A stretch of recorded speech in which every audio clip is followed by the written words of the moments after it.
Ang desisyon niyan, definitely po, ay nanggaling sa Presidente. Yung desisyon na, ililipad mo ba yung dating Presidente matapos lumabas yung arrest warrant galing daw sa ICC. Kumbaga, baby girl, the die is cast na naman, di ba? So, ang Naitaga na ang bato. kumbaga, sa wikang Latin, alea iacta est. Ano ibig sabihin nun? The die is cast, no turning back. Nagdesisyon ka na eh. Well, the fact na, di ba, inaresto, yun na yung simula. Alright? And then, pagkatapos, yung nga po, nandun na po, in transit sila. So, kung umalis ng 11:03, it's about 8 hours flight to Dubai, para daw pong layover doon for refueling. And then, so kung 8 hours na, subukan natin. Baka naman sumagot na si former ES Medaldea at ating makapanayam at makuha po ang development dito. And then from Dubai, ang inaasahan dyan, hindi na po bababa ng aeroplano at magre-refuel lamang at didiretso na po dito po sa the Netherlands. Malamang ang landing nito, hindi po sa Schiphol ba yun, na airport sa Amsterdam, kundi diyan sa Rotterdam na airport po sila, lalapag pinakamalapit doon mismo po sa ICC na ito, sa The Hague, the Netherlands. And mga kapatid, nasa atin naman linya ngayon para natin malaman ano ba ang kanila pong next move dito.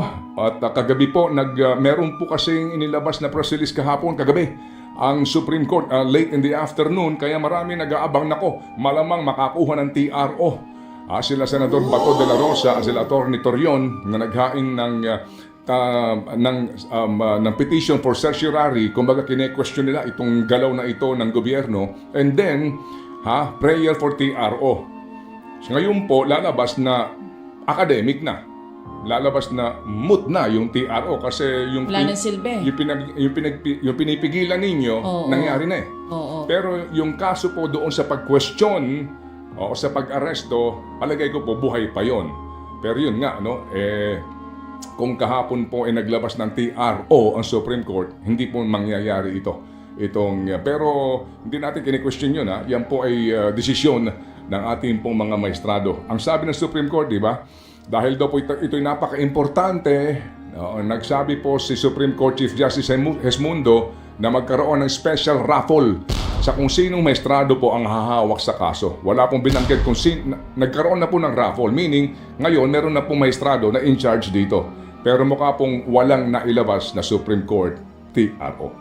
O yun nga yung unang tanong din ng mga kapatid natin. Ngayon po na papunta na ang Pangulong Duterte dito sa The Hague, Netherlands. What's next? Ano nang susunod? At yan ang unang tanong din sa akin ni Dimpy at Seth kanina.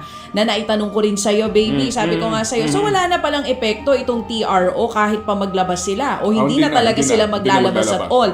Pero isa pang katanungan, kung sakali man, yung powers nga ng Pangulo. Kung di naglabas ng TRO kagabi, pero kung sinabi ng Pangulo na hindi tayo makikipag-cooperate pa rin sa ICC, so pwede hindi natuloy ang pagpunta niya sa the Netherlands? Kasi di ba the President has been saying in the past, paulit-ulit, na hindi makikipag-cooperate. Noon dati ito, ang Pilipinas sa ICC.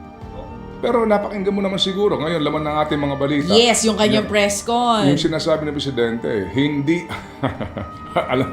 kayo na pong bahala mag-isip dito Pero ang rason dito ng Presidente, hindi tayo nakikipagtulungan sa ICC. Yan, okay? Tayo nakikipagtulungan sa Interpol. Yan ang sinasabi niya. Yan Compliance with Interpol. Kasi daw po yung Interpol, katuwang natin yan, para sa pagtugi sa mga puganting Pilipino at doon po sa ilang mga individual na nagmalabi sa mga Pilipino. Yan sinasabi niya kahapon. Narinig ko mismo yung soundbite niya. Oo, no? ang sinasabi Early na morning importante sa ating pakikinig po sa mga na balita. makipagtulungan tayo sa Interpol to ensure yung reciprocal assistance na ibibigay din sa atin pabalik dun sa mga fugitives po na mga Pinoy na hinahabol natin sa ibang bansa. Yes, ma'am. Oo. So sabi niya, hindi tayo nakipagtulungan sa ICC, sa Interpol. But, practically, It's the same. Inikot-ikot din tayo. anyway, sabi nga, the die is cast. Nangyari na po yan, no? But basically po, ito ay executive decision. Kung sinabi po na Presidente, wag, hindi mangyayari yan. Igalang na po natin yon dahil yan po naman kanyang kapangyarihan. And definitely, ako po naniniwala na bago nila ginawa ito, pinag-isipan nila itong mabuti. Alright? O, ito ho ay pinag-isipan. Pwede rin po Oo, sabihin. yung ganyang kalaki na desisyon. na Kabigat na talaga desisyon. po dapat pinag-iisipan Okay. yan. Hindi po yan Sige. pinag-aresto kahapon doon sa airport na diretso na. Pinag-iisipan ng husto yan. At Kaya nga yung- mamaya, kausap natin si dating spokesperson Silvestre Bello. Gusto ko matanong sa kanya kay attorney. Dating Labor Secretary. Dating Labor Secretary. Gusto ko Okay. matanong kay attorney. Attorney, talaga bang unaware kayo na magkakaroon ng pag-aresto? Oo, Kahapon? ako sasagot. Oo. Unaware sila? Oo naman. Kasi kung alam ko, hindi ako uuwi. Hindi, I mean, talaga bang walang nangyari, wala man lang ugong na may ganung mangyayari kahapon? May Hindi sila ugong. nakatunog? May ugong na arrest Kung may warrant. ugong Diba? na, bakit Okay. umuwi pa? Ha? Hindi aware. Yes, definitely. Hindi ngayon aware. po, Okay, sige. inaantay pa rin natin si Atty. Sige, Cristina no, Conti. no, Ang isa no. pang tinatanong ng mga tao, nasaan si Senator Ronald Bato de la Rosa? Nandito lang sa Pilipinas. Kasi di daw makontak. Yun ang Tinatawagan natin. sinasabi. Tinatawagan din po natin. Okay, anyway. So, mga kapatid, no, yung nga po ang panawagan po natin din dito sa ating lahat. Kahinahunan. Nasaan ka man panig ho dito? Kahinahunan po. Dahil ngayon pa lang, may epekto na ito, hindi pa ho sa ating lahat sa stock market. No? Report na ho ngayon yan. Opo, naging matamlay, at eventually po, maraming magmamasid rito doon sa mga foreign direct investors natin na sinasabi, etc. May effect yan kasi hindi mo alam ano ang susunod na mangyayari. Di ba? O kung ikay negosyante na dayuhan, maglalagak ka ng puhunan dito, mag-iisip-isip ka muna, ay ano ba ang mga mangyayari dyan dito sa mabigat na na naging political decision din ng ating presidente sa pagpapadala ng dating Pangulo sa the Netherlands and yung pending pa rin pong impeachment trial ni VP Sara. Alright, so dito po na pagtanto natin na, ang realidad is that the President of the Republic of the Philippines decided forthwith.